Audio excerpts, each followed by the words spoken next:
Good afternoon, Reading Room. How are you? This is Dr. Annette Feravich. We are here on day 221. It is July 17th. I love the way I have this up here now, although I do have to rearrange my guys so you can see them as well. I think the turkey guy had too much to drink. He heard too much going on. He's like, whoa, we don't even have a chance. If he was listening to the bookless classroom, the philosophical classroom. I'd have watched myself right there. Okay, so we keep, what is it with these stupid little bugs? All right, let's keep her going. We are reading A Dangerous Idea, as you can see. Whoop, whoop, whoop, whoop. The Scopes trial, the original fight over science in schools. Are you listening? Who's not? I see a big goose egg out there. All of you jealous. It's jealousy keeps those numbers down. Okay, let's get going. The road to Dayton. This is Dayton, Tennessee, by the way, not Dayton, Ohio, which I always find that kind of naming the states and how they turn around to be a little bit Universal Studio-ish. Tennessee's Governor PA, this is PY, YP, Pia,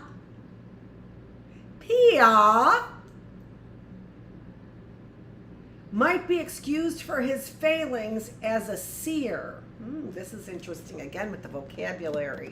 That's a popish term, seer.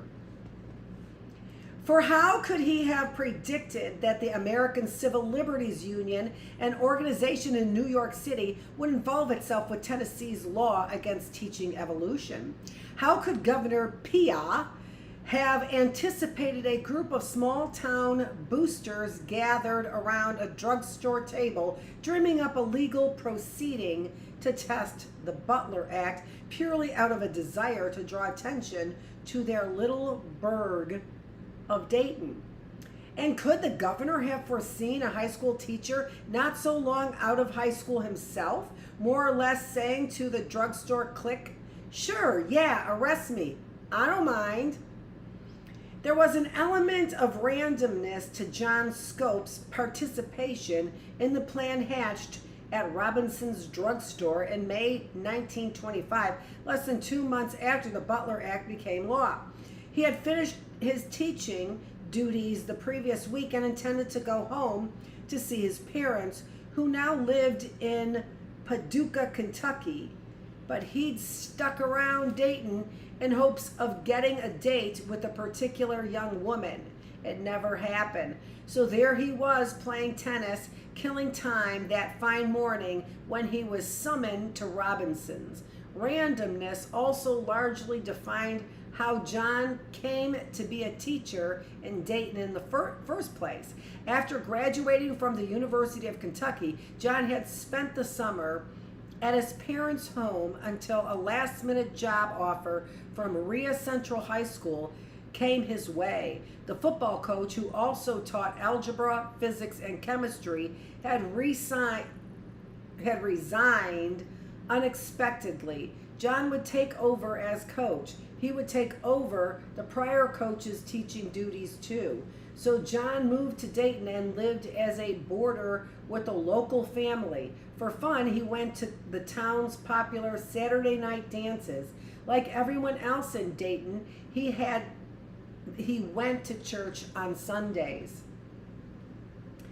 Being Coach Scopes was definitely the most important role John played at Rhea Central High School during his first year. The Rhea High School team, under the direction of Coach Scopes, and starting out with largely new material, has been growing much with each game, the Chattanooga Daily Times reported the month after John started his job. By Thanksgiving, he earned still more kudos in the sports pages. Relied is ever a dangerous foe to any team which strives to complete a season without treading the path of defeat. The Daily Times said, "Way to go, John." He led the Yellow Jackets to a record of 4 wins, 4 losses, and 2 ties. In that first semester, John's responsibilities were football, algebra, physics, and chemistry, not biology. And if not biology, then not evolution. But the principal, who was also the biology teacher, got sick during the second semester. Team player and junior most person that he was, John became the school's substitute biology teacher, which meant he taught out of the textbook mandated by state authorities, a civic biology, which meant, in theory at least, John shared a few tidbits from the book about evolution. So far, so random. But when the Dayton boosters sat John down in Robinson Drugstore and coaxed him into his role as willing criminal, they might not have known that in some ways he was exactly the right guy for the job. My father had read to me from Charles Darwin's Origin of Species, Descent of Man, and The Voyage of the Beagle, which I had then finished reading for myself. He later explained, and although not a trained scholar, I thought Darwin was right. In college at the University of Kentucky, one of John's favorite professors was Arthur McKiston Miller, called Monkey Miller, because he taught evolution. John approved when 2 of his other professors lobbied against a bill in the Kentucky legislature to prohibit the teaching of Darwinism, atheism, agnosticism, or the theory of evolution as it pertains to man. Kentucky lawmakers rejected the anti-evolution proposed. But now, here in Tennessee, no fewer than 6 lawyers lined up to prosecute John. Leading the charge was the state's District Attorney General, A. Thomas Stewart. There was retired state assistant Attorney General Ben G. McKenzie, joined by his son Gordon. There were 2 local lawyers who worked for the city of Dayton and who were also brothers, Sue and Herbert Hicks. Sue and Herbert, Sue was named for their mother, who died while giving birth to him, were friends with John. Sue had been one of the lawyers seated around the drugstore table when John agreed to become a criminal defendant. Another local lawyer, Wallace Haggard, rounded out the team whose aim was to prove John guilty of the crime of teaching evolution. Half a dozen lawyers, why not add another? The World's Christian Fundamentals Association got the idea that the Dayton team should include the man who inspired the Butler Act, William Jennings Bryan, who had not tried a case in decades. I think William maybe was hitting the bottle. That's a premonition of what's to come. William Bryan, whose age and health had begun to take a toll on his once imposing figure, he was 6'5", but struggles with diabetes made him seem older. William Bryan, who was still stomping the country, spreading his anti-evolution gospel.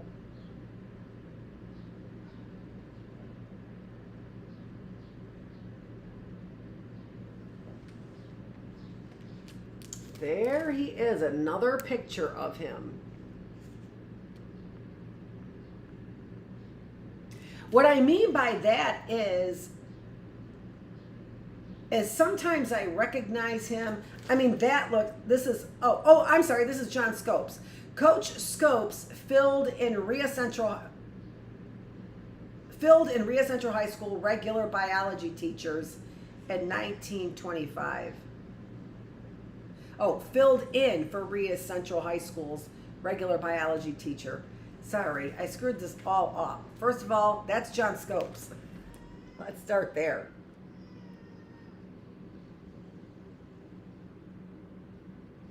Okay. He also seemed to be growing harsher. During a recent speaking engagement at Brown University in Providence, Rhode Island, Will responded sarcastically to a student who asked a question. "I've come a long way to address you students at Brown University," he said, "but I shall certainly have to retire before the magnificent bubbling fountain of wisdom on my right." Will then abruptly left the stage to hisses, boos, and no applause.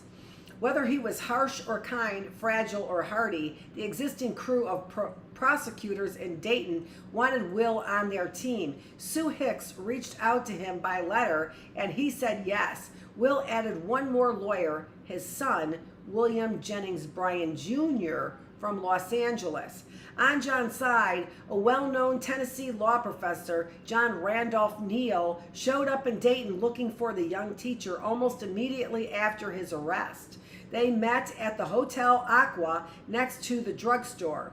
"Boy," Neal said to John, "I'm interested in your case and whether you want me or not. I'm going to be here. I'll be available 24 hours a day."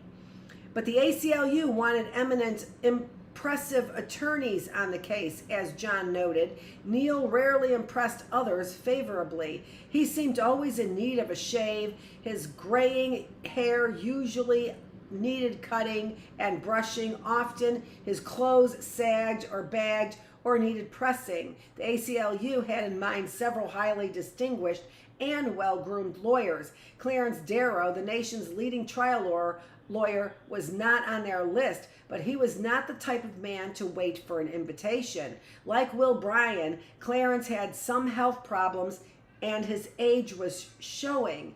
Also, like Will, he'd grown in some ways harsher and sourer.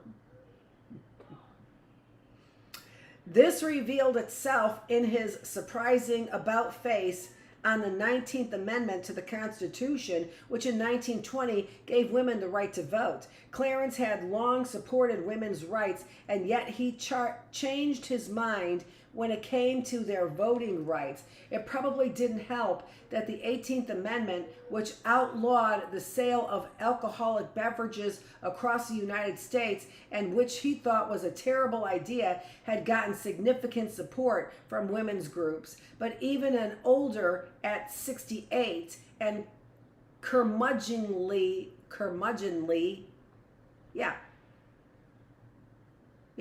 Clarence Darrow was a force. The previous summer, Clarence's reputation as America's greatest courtroom lawyer had grown ever more solid when he represented privileged teenagers Nathan Leopold and Richard Loeb in a high-profile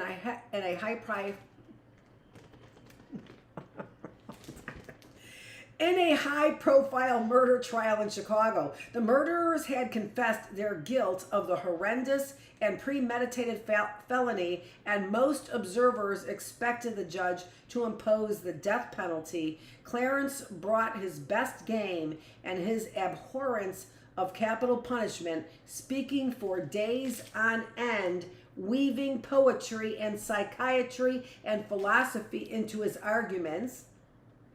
Courtroom spectators cried, Clarence cried, and ultimately he obtained sentences of life imprisonment for his clients. It was a tremendous victory. Now, 9 months after Leopold and Loeb's case had absorbed the nation, news of John Scopes' prosecution blanketed the country. So did news of Will's participation in that prosecution. Immediately after that went to public, the St. Louis Post-Dispatch editorialized, "Obviously, a towering figure is needed for the defense. Won't there be enough at stake in this case and enough fun to call Mr. Clarence Darrow back from his fishing haunts?" Clarence wasn't fishing. He was in New York when he heard that Will was joining the prosecution. At once I wanted to go, he wrote, along with Dudley Field Malone, a prominent New York lawyer with whom Clarence had worked before. Clarence sent a telegram to John Rudolph Neal offering to work on the case without charging a fee. He'd never offered his services for free before, but he was hankering for this fight. The ACLU leadership wasn't on board with the idea. Yes, Clarence's legal skills were legendary. His history of working for the labor movement and objecting to government laws that stifled political dissent aligned with the ACLU's missions. Still, some of the organization's leadership feared Clarence would go too far if he went to Dayton. Everyone knew he'd been chomping at the bit to corner Will Bryan on his belief in the literal truth of the Bible. But a fight over whether Noah really did bring animals 2 by 2 on the ark, this was not what the ACLU was after. The organization's goal was to make the case that the state of Tennessee violated John Scopes' constitutional rights by prohibiting teachers from sharing scientific knowledge with students. Assuming they would lose their challenge in the state courts, they planned to appeal the case all the way up to the Supreme Court. I see a plan of hatching. All right, so we've got Clarence Darrow, eager to participate in this high-profile trial, offered to represent John Scopes pro bono. That's Clarence Darrow? Because he looks like John Scopes with a hat off. This guy looks younger. Is Clarence Darrow his dad?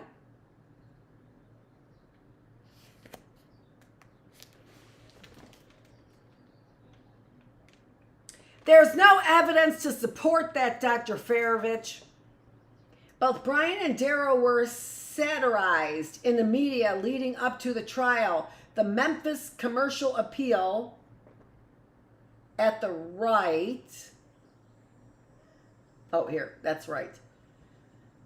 Compared teaching evolution to bootlegging, selling alcoholic liquor illegally during the nation's ban on alcohol, and took a dig at Darrow for his opposition to prohibition. Oh, that's kind of funny. That's clever. The New Yorker below placed Bryan in a lineup titled The Rise and the Fall of Man. Oh, that's funny too. All right, let's look at the lines right here. Not on their faces, but if you did look at them, you can tell differences in character drawings for sure. All right, let's look at this. So it says, they accepted me for bootlegging evolution. So there's the East looking old and John Scopes looking young. And then below it says, for bootlegging, I'll defend you to the last drop of my bottle, blood. And so the East is running. And who's the East other than industrial America? Looking old. Who came from the East? Who's the drunk? That's what I want to know. But they have William Bryan here, who is like old times over here. Primitive primates, Neanderthal man, Socrates, and W.J. Bryan. Oh, here it says it's the principle of the thing.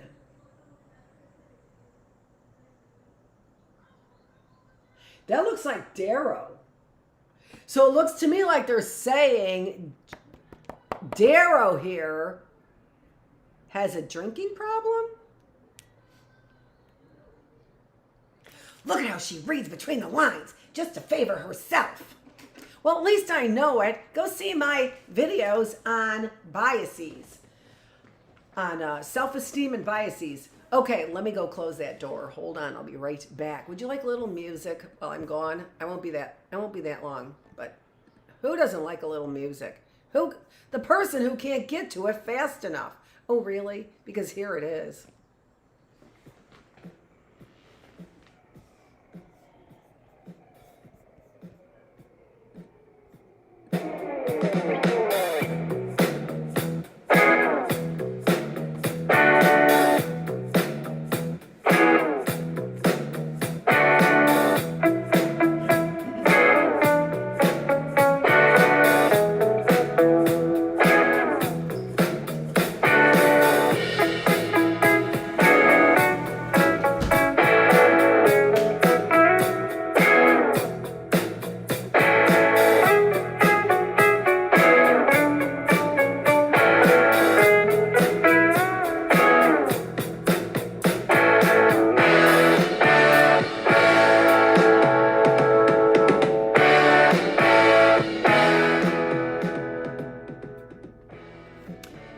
what I did before, and then I couldn't hear the music when it started.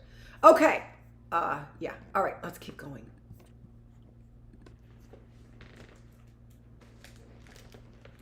So some good cartoons, that's for sure. I do miss, not that I've ever read the New York Times or anything, but I do miss their cartoons. I used to see them occasionally. And as I got older, in some of my classes, my hair doesn't really look that good. All that forehead. Who said that the other day about what's her name? All that forehead. That's for sure. Right now, for sure. Faux show! Way too much forehead. What's a gal to do? Makeup! No one came a-running.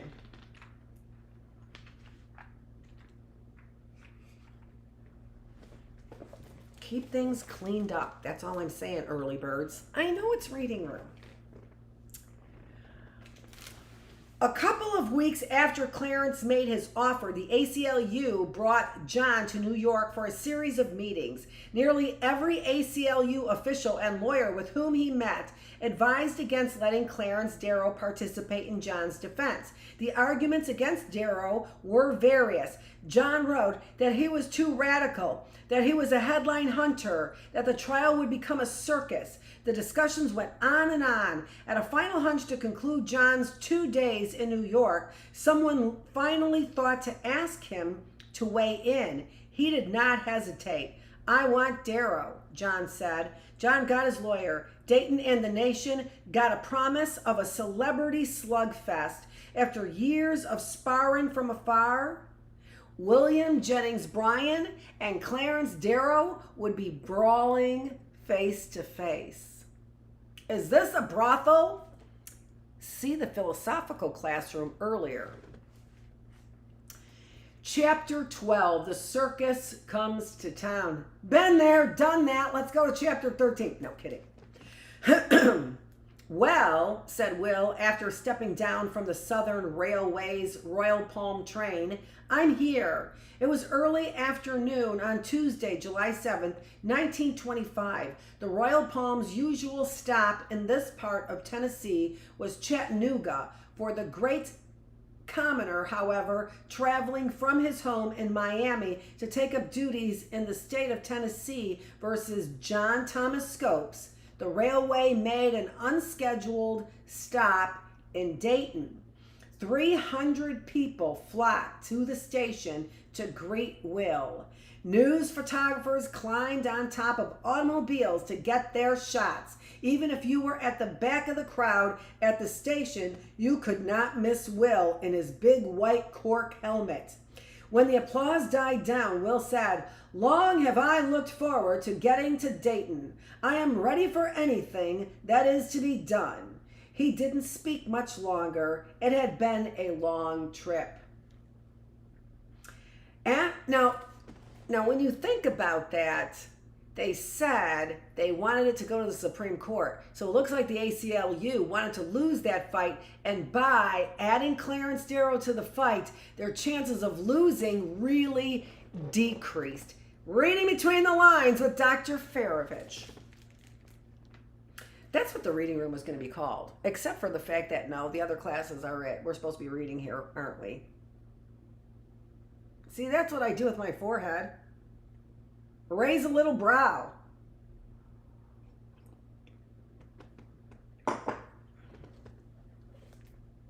If I'm in my younger days, I would have said then, I would have followed that up with brew, please. I would have. Gotta clear my throat a little better than that.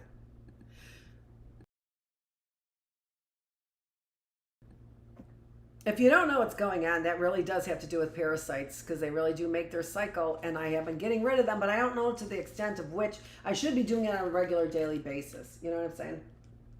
Plus, Lucy has got this joint thing, and since I've been running it, I was like, uh-oh, what's up with Lucy's joint thing? So I put the kibitz on the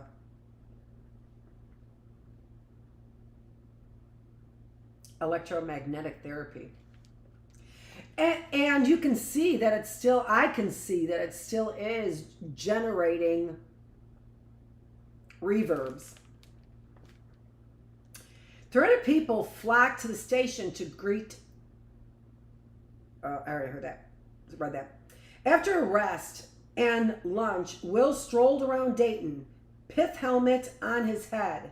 He wore it, he explained, to protect his now bald dome from the summer sun. Will seemed in a fine mood, joking with reporters about his baldness and explaining that he inherited it from his father. So close with this appreciation that traits are passed down from one generation to another, to treading on the basic stepping stones of evolution. The place Will toured was transformed from its sleepy self. A journalist from Chattanooga reported that particularly every home in Dayton has been thrown open for use of the visitors during the trial. The town set up tourist camps and temporary hospital facilities. Lights were strung around the ballpark for nighttime parking. For visitors arriving by plane, the Morgan Brothers Farm, 2 miles outside of Dayton, offered a landing area. 2 farmhouses equipped with telephones are located near the field, the Chattanooga reporter added, and arrangements have been made to meet the aeroplanes when they land with automobiles so passengers can be taken to Dayton in a short time. Once in Dayton, those passengers, like Will Bryant on his stroll around town, could not miss the banner that Doc Robinson had hung outside his drugstore where it started. Another local business deserved an award for most clever promotion with its sign promoting that Darwin is right inside. This was Darwin's dry goods store. Jim Darwin, who was indeed Charles Darwin's great nephew and a longtime resident of Dayton, really was right inside. One reporter visiting from New York wrote that there was an arc of hot dog stands, which sounds like an exaggeration, but if you combine that hot dog stands with all the booths selling fried chicken, sandwiches, corn, watermelon, and lemonade near the Dayton courthouse, and the pits dug to roast beef, you could probably come up with an acre or more of food vendors. Sounds delish. Okay, so here is William Jennings Bryan posing with his welcoming crowd just arriving in Dayton, Tennessee on July 7th, 1925.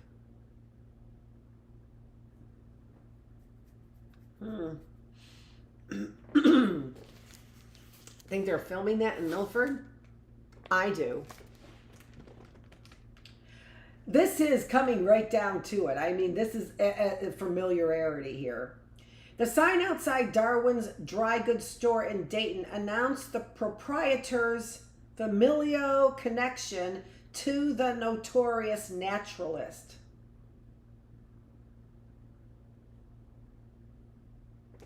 Darwin is right inside. How fun is that?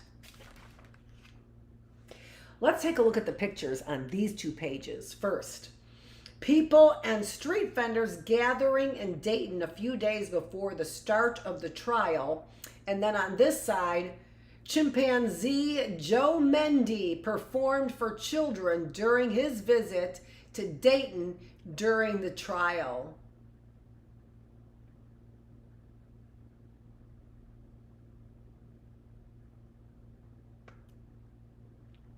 That's too familiar. What I mean is the name. Mendy, Mendel, Menendez brothers.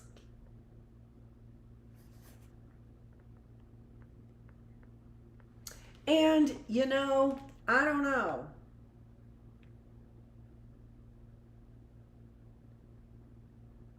I don't know.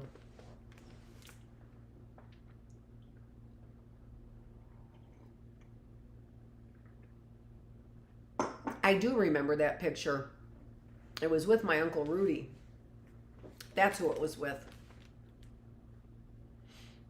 The first time it was taken, it was with my Uncle Rudy. I remember that. He was like crowding the camera in the same way. All right. But clever banners and abundant snacks were only the beginning of Dayton's makeover. There were musicians singing hymns and popular songs, peddlers offering shoes and calico. You could hardly go anywhere downtown without seeing a monkey or, to be precise, a primate. Stores sold stuffed monkey dolls, neckties, umbrella handles, postcards, and pins. Your old man's monkey, announced one pin. For 60 cents, you could buy a commemorative medal cast by the local Ford mechanic with the carving of an ape and the words, Dayton, Tennessee, 1925. That's probably why Ford got a bad rap, because of that pin. Who cares? That's what it was called, a monkey trial. And that name was befitting for a number of reasons, none of which has to do with the connotation. Well, no, it does. No, none of which has to do with the connotation that we have today or have had in the past. None.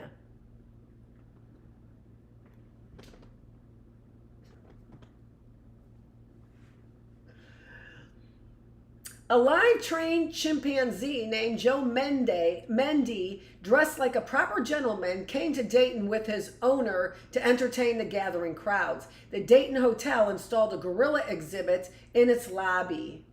Robinson's drugstore sold a soda dubbed Monkey Fizz. Now, if I recall, if I'm not mistaken, what ended up happening was that gorilla ended up ripping the face off of a little girl. And it's possible that little girl was me, and it's possible that my face rejuvenated without any problemo.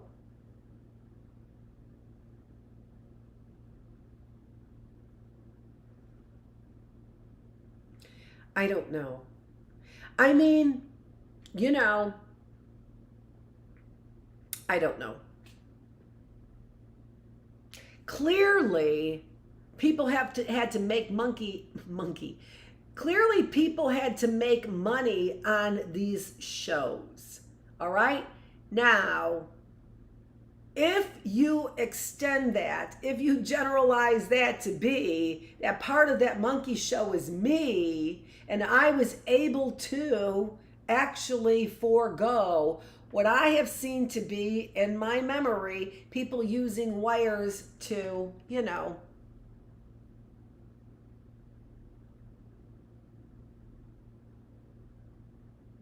not for that great performance,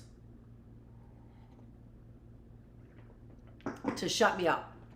Let's put it that way. And remember, I don't have a memory of this scene.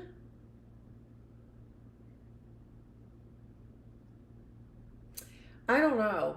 I don't. What I'm saying, I do not. But as I said yesterday, I do have a memory of my grandfather and then me being asleep, so drugged, and waking up and having people think I was a monkey. Now, or having people look, I don't know, crying because people were looking over me. I'm not sure how young I was. But I do remember that when we were born, we had a lot more hair on our bodies and face, as all babies do. Then we lose that baby hair within a week. Within a few days, probably 3 days. 3 days! That's the magical number. Didn't we just see that over in philosophical classroom 333?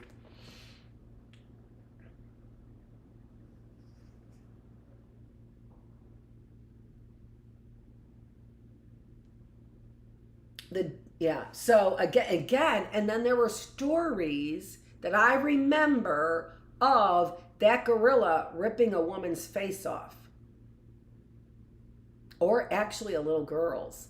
I do have memories of that. And you would be able to do that through a scalping kind of a thing. Right? Do you know what I'm saying? Like you could, if you took somebody's whole hair And you could remove half their face through a scalp, if you know what I mean. And then you've got the terminology to blame a whole different people for what's going on instead of what really went on. That you're trying to sit over there and act like animals are anything like people, and that people will react eventually in the same way a caged animal does. Doesn't seem to be. All I know is that these, as is the theme, that these scientific experiments are horrific. Even before he came to Dayton to cover the trial, Baltimore-based journalist H.L. Mencken named the proceedings the monkey trial. The label stuck. When trains pulled into the station, brakemen shouted, "All out for Monkeyville." Over in Nashville, the manager of Glendale Zoo reported a 50% increase in visitors wanting to take a look at the monkeys. It has aroused the public's suspicions, evidently, he said, and they are coming out to take at least another look before deciding if Darwin was right. Back in Dayton, Jim Darwin of the Darwin is Right Inside store reminded a journalist that his uncle never said that people evolved from monkeys. Most people had the wrong idea about the theory of evolution, he said, but he had his eye on business, not on changing minds. "I will probably be too busy to attend the trial," he said, selling clothing and shoes to customers regardless of their views on Darwinism. If monkeys were everywhere in Dayton, so was religion. "Read your Bible," commanded one huge banner. More signs. "Come to Jesus. Prepare to meet thy maker. Be sure your sights will find you out. You need God in your business." Preachers from near and far set up booths to sell religious pamphlets and books. The Anti-Evolution League's offering included, in addition to Will Bryan's books, a popular volume by leading anti-evolutionist T.T. Martin, Hell and the High Schools. One of Martin's leaflets showcased pictures of gorillas and the caption, Are these your ancestors?" Martin himself came in from Mississippi to sell his book and give lectures, and he had plenty of competition in that department.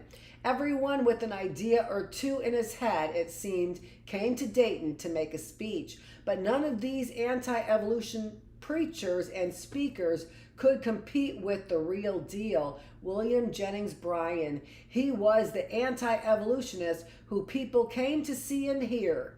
On his first night in Dayton, he did not let them down. The Dayton Progressive Club welcomed Will with a banquet and the Hotel Aqua. It was, John wrote, the social event of all Dayton's history. He was given a seat at the head table across from Will. How unusual was it for a criminal defendant and his prosecutor to enjoy a festive meal together on the eve of a trial? Extremely unusual, ridiculously unusual, possibly unprecedented.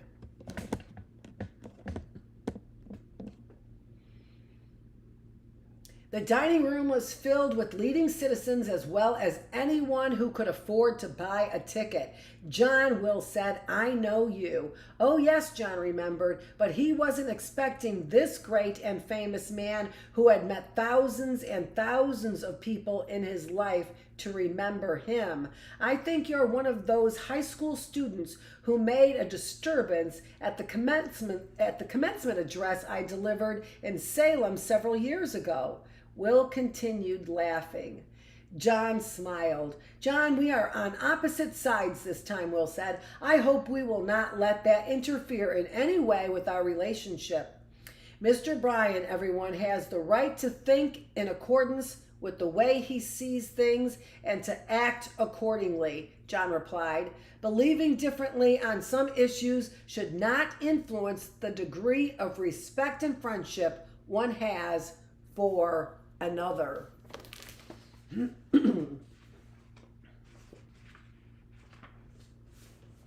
"Good," Will said. We shall get along fine. They shook hands. Now they were friends, or at least friendly enough for Will to ask before the plates were cleared, John, are you going to eat your side dishes? No, Mr. Bryan.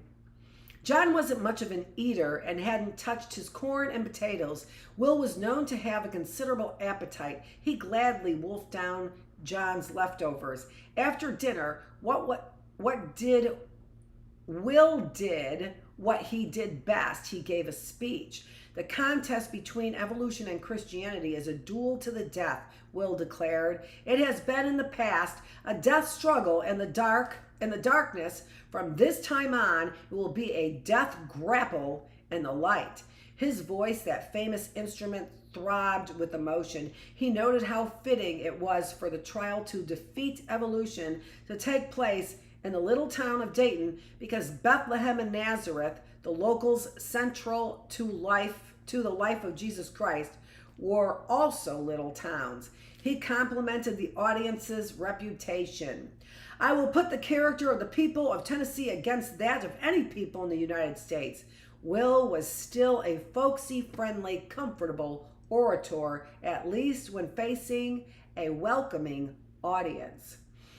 The trial was scheduled to begin in 3 days on Friday, July 10th. Until then, Will's days and nights were filled with speaking engagements.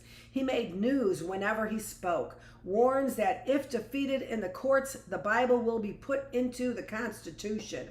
A front page headline to the New York Times announced after he proposed a possible constitutional amendment to ban the teaching of evolution. But it wasn't all dinners and discourses. Will was hard at work writing the closing argument he intended to give at the end of the trial.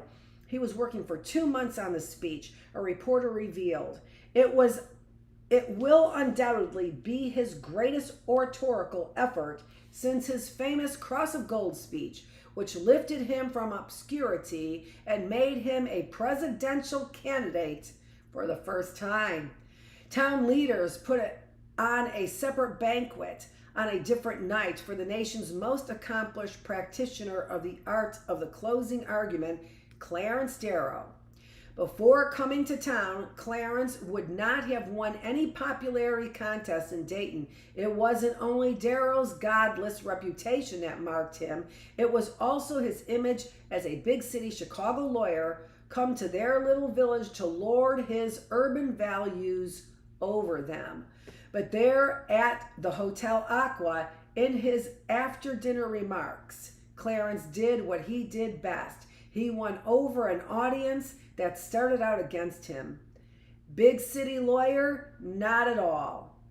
I was born in a little town like this one. I was one of the town loafers, as a writer from the New York Magazine put it. The old master who had won 100 hostile journeys won again. His ill-fitting clothes, which he might have picked up at a secondhand store on South Halsted Street, his lazy ambling gait, his toothpick, his mannerisms, his homely drawling speech, all this captivated the simple citizens of Dayton. The great man was one of them in half an hour. The movie that I saw, I can't remember, Monkey Trial, whatever, Scopes Trial. So the movie, I saw the old version of it. So you are getting pictures that look very similar to these pictures right here in this book. And definitely the cadence and personality of some of the characters that are talked about, you will get that feeling from that movie. Watching the simple citizens, watch Clarence Darrow, watching Will Bryan, watching the monkeys, the hot dog stands, the soapbox preachers, taking it all in to share with the world was the largest phalanx of the newspapers and 2 newspaper women ever to descend on this court of Tennessee. Some 200 reporters came to cover the trial of John Scopes. Not just any reporters, but newspaper stars, as one headline noted. One train that rumbled into Dayton deposited deposited newcomers to the world of journalism, announcers, engineers, and equipment from Chicago's WGN radio. Radio was a new technology, and Daytonians received the WGN crew with reverence. The mayor moved out of his house so they could stay there. WGN would be broadcasting the trial live from the courtroom, a first in American history. In addition to the mainstream and largely white press, the nation's vibrant and diverse black newspapers found an irresistible story in Dayton. Their editors invited African American clergymen who held opposing views to write articles making the cases for creationism and evolution. But black editors and correspondents also offered their own points of view. Journalist and intellectual William Pickens reminded his readers of the science. One of the greatest triumphs ever registered by the human mind was the discovery of the fact of evolution of the forms of life, he wrote. This law is witnessed by every black... I'm trying to get the essence of the background of the people who are reporting and what they're reporting. Of every blade of grass, by every leaf in the forest, by everything that walks or flies, and that creeps and crawls and increases, and even by the very cells of the one-sided brain of Bryan. So blacks are on the side of science, and on Darrow. And this comes with a lifetime of no Oz. Ah, I see what you're saying. I see what you wrote there. I see, right? No, get it, science. We don't care about your treaties and your intentions and your right to dominate or to produce. We don't care about any of that. We care about science. So you can see this is very interesting, isn't it? As far as the black culture supporting science. African American newspapers also proudly called out the anti-equality element in some corners of the anti-evolution movement. The influential Chicago Defender introduced its readers to the trial in an editorial entitled "If Monkeys Could Speak." The Tennessee legislators who passed the law probably never read the text themselves, and all they know about the subject is that the entire human race is supposed to have started from a common origin. Therein lies their difficulty. Admit that premise, and they will have to admit that there is no fundamental difference between themselves and the race they pretend to despise. Such admissions would, of course, play havoc with the existing standards of living in the South. And don't forget, and in those tenements. So they were like basically saying, all right, we're going to put that to the test in the North. Just watch us. All the reporters tumbling into Dayton were chasing stories, any stories that they could find. Sometimes this meant chasing down rumors. Celebrities were irresistible bait. Thomas A. Edison, aged inventor and one of the most noted scientists in the nation, has offered his services as a witness for the defense in the Scopes evolution trial.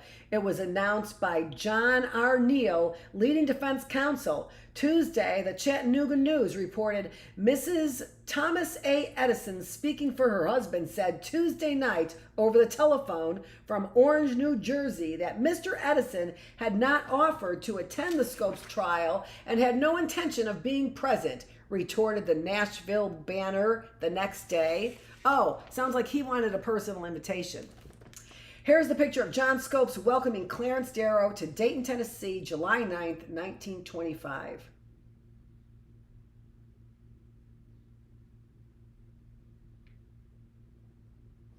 Interesting picture.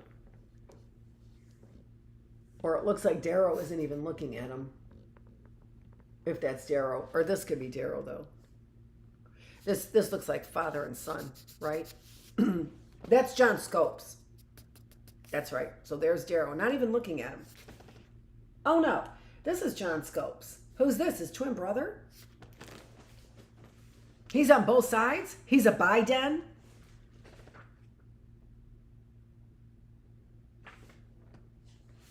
Sometimes a search for a journalistic scoop, or at least for enough words to fill up the newspaper columns, led to some distinctively non-newsworthy interviews. Walter White, the school superintendent who was part of the drugstore group, loved to talk to the press, and he gave colorful quotes. Now, Walter White, again, if you know Breaking Bad, you know Walter White, and he's at a drugstore, and didn't he become superintendent of the school? Because he got kids to like chemistry? In an interview that ran in newspapers from California to South Carolina, White told a reporter why he had no trouble accepting the literal truth of every word in the Bible. Last summer, I found a big black snake swollen near its stomach. If you'll pardon me mentioning it, I poked it, and if you'll pardon me my mentioning it, up came a frog. Now, why would it have been any harder for the whale to keep Jonah, especially if the Lord his God were with him? None of these biblical stories are as hard to believe as radio. True that. Can't argue with that. The most famous reporter to come to Dayton was H.L. Mencken, who wrote for the Baltimore Sun and edited his own magazine, the American Mercury. Mencken was known for his sharp and satirical commentary about nearly everything, but especially about the South, and that would include Dayton, Tennessee. At least one local newspaper, the Chattanooga News, offered its readers a jazz age version of a trigger warning when it decided to run Mencken's coverage of the trial. Editor's note, the caveat began, the news, in our desire to present several viewpoints to its readers, has at great expense secured the rights to republication of the dispatches of H.L. Mencken, foremost living American iconoclast, upon the trial. These dispatches are in no way a reflection of this belief of the news as to the issues involved. They are merely printed to afford our readers a better insight into the attitude taken toward Dayton, Tennessee, and the South by other sections of America. The words of Mr. Mencken, brilliant, bitter, provocative, are typical to one viewpoint.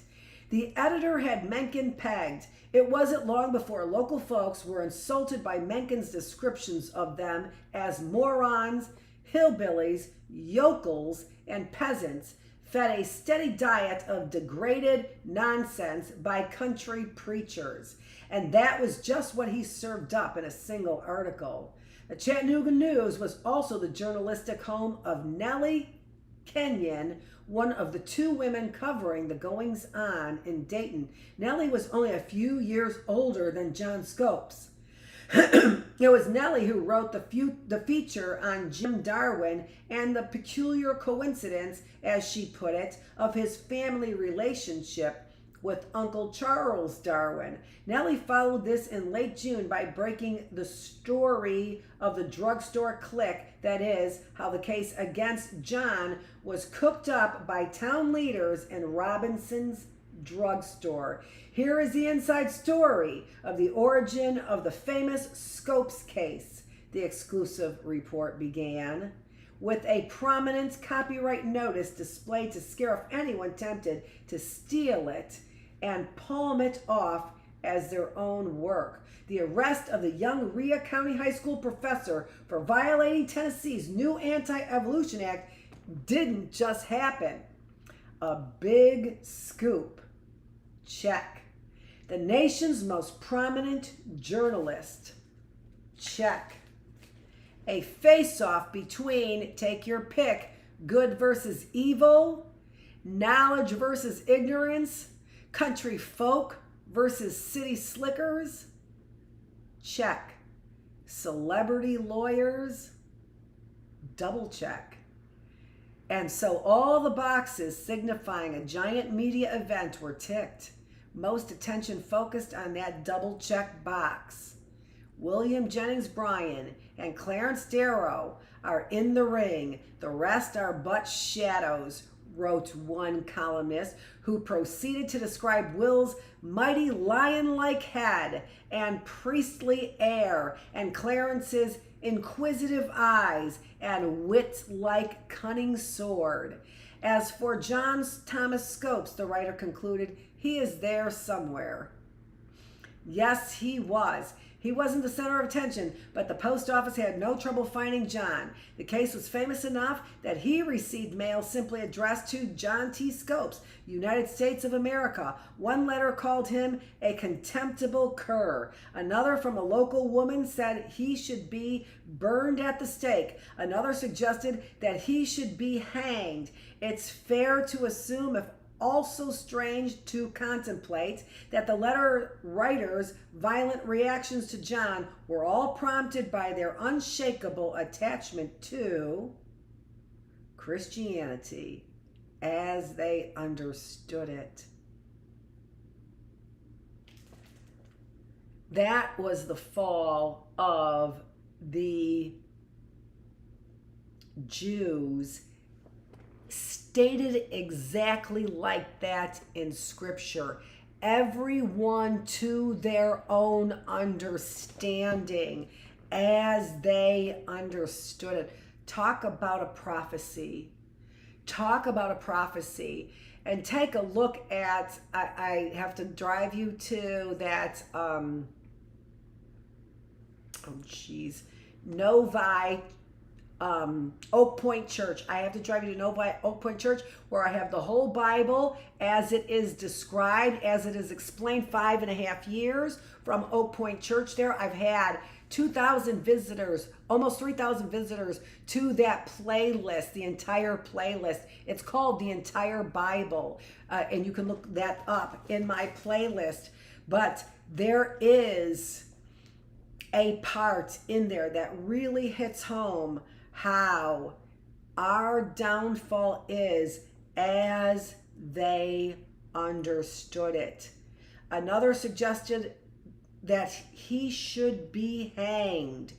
It's fair to assume, if also strange to contemplate, that the letter writers' violent reactions to John were all prompted by their unshakable attachment to Christianity as they understood it. That's right from Scripture. Check out Joshua. Check out Exodus. Check out Judges. Check out Kings. You will find that in all of the repetition of that behavior, the horror of the repetition. I have to say that that is in part why people are horror-stricken by the idea of Christianity and a God, that a God would let us repeat the same mistakes over and over again. And we've got to really checkmate that idea, huh? A God that would let us? Take some responsibility, right-wing fascists. A God that would let us? Or those who don't take responsibility. Whoever that might be. I don't know. Non-believers. In an interview with Nellie Kenyon, John said, "I don't plan to teach next year. I may have a job looking through the bars of some jail." No, he would not be looking through the bars of some jail next year. A criminal conviction under the anti-evolution law could result in a fine, but not imprisonment. So it really was, as that writer was saying, all for show. And Edison, and how they got that jab in there from Edison's wife, who's saying, hey, listen, you didn't even invite him. How big could this be? I don't care if I go. I'm not going. I'll announce it. That's just hysterical. Nellie Kenyon, which I just said, Nellie Kenyon, duh. But one can forgive John for indulging in a bit of drama. After all, he was part of a circus. We will be back here after our 4 days off, chapter 13 in the beginning. This is Dr. Annette Feravich. Thanks so much for joining me here in the classroom. It has been day 221. Who knows what week we're on? That would be kind of interesting. I should check out what week we're on. We'll divide that by 3. Would that be it? So 70, week 70, something like that. I did that math like that. I did that math like that. 73. All right, early birds, get to your math and your multiplication tables for your 4 days off. For you who are feeling a little artsy fartsy, I'm doing another leather project and I'm putting it together in my mind and I don't want to F it up. And for you who are into Monkey Scopes trial, let's take a look at the philosophical classroom because it's unbelievable how these are intertwined. Hopefully you have something fun to do for your 4 days off. Mine is not fully imaged in my head yet. It comes and goes. Sorry, I knew that was coming up and I was kind of waiting to not force it out and that because that makes it louder. Excuse me. Dr. Annette Feravich here in the classroom. Thanks so much for joining me. On week, it seems like it's week 73. Thanks for joining me.